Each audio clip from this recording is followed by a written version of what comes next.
Hey guys, welcome to my PvP gearing guide for Mages in Wrath of the Lich King Season 7. Check out the timestamps on the video, and also dive into the description where you can find a full set of links for all of the different budget and BiS sets that I cover in the video.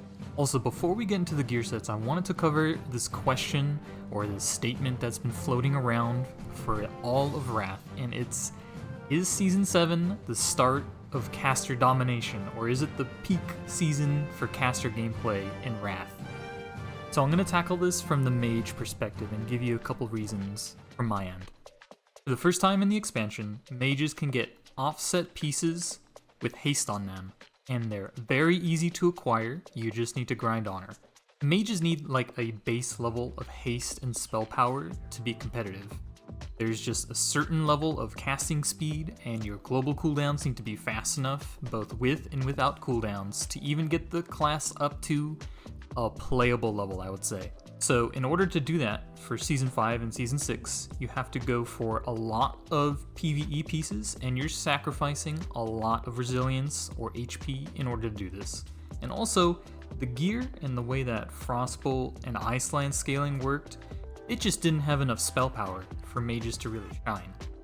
Also, the holy grail of mana regeneration for the entire expansion, Soulless Trinket out of Trial of the Grand Crusader, is going to be out, and it's going to be very easy to get. Both the normal mode version and the hard mode version come off a joke boss very early in the raid.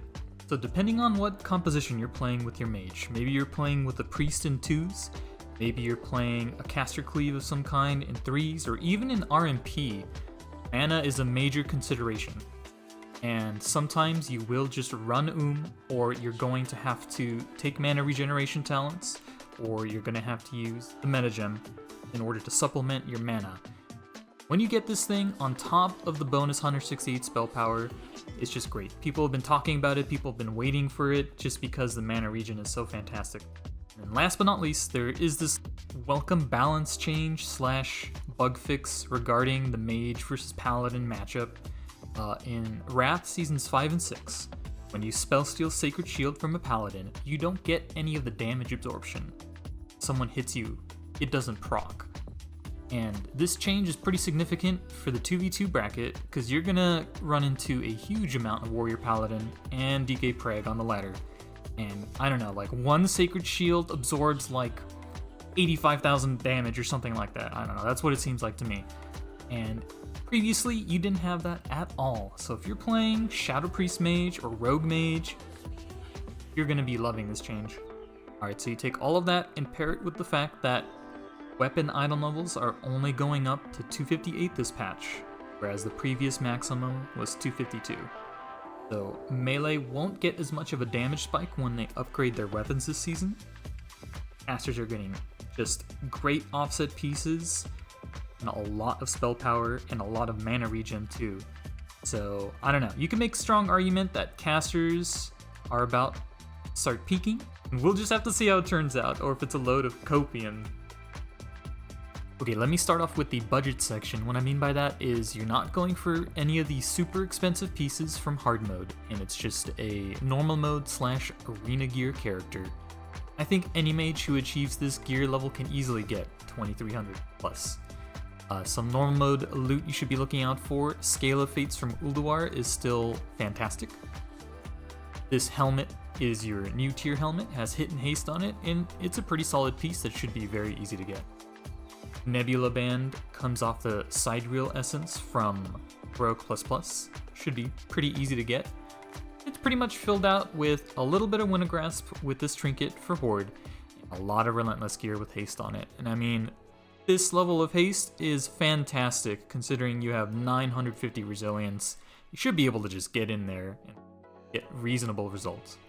This is an alternative set. Look at this trinket from the badge rewards. Super good, more haste on use than Scale of Fates.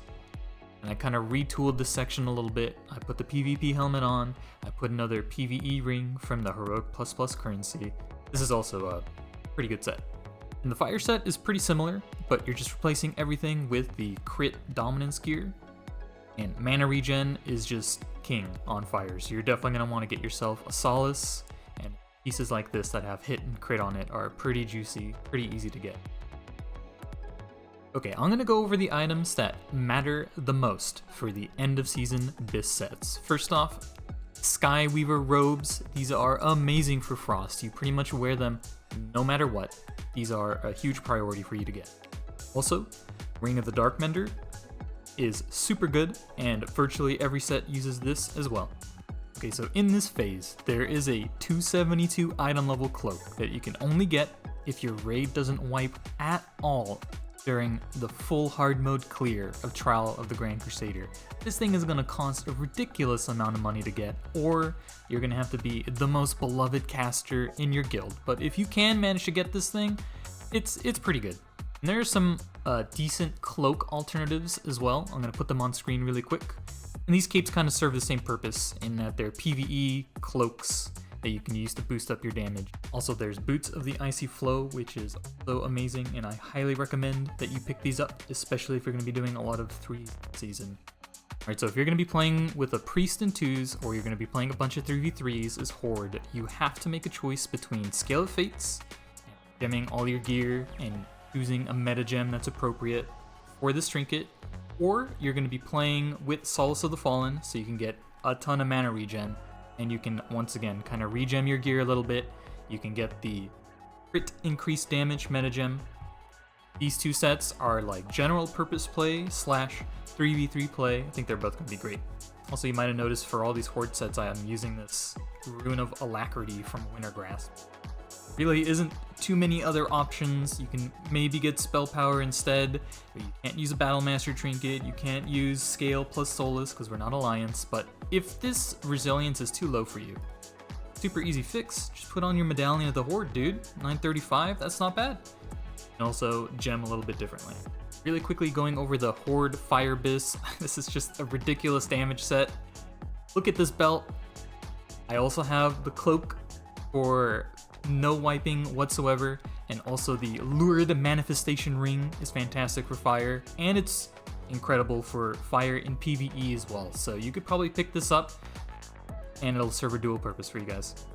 Alright, that's it for me. If you're a mage playing this season, good luck. If you just watched this video to listen to me speak, that's cool too, man. Head into the Mage Discord, head into the Arena Addicts Discord. Thanks for watching. See you guys.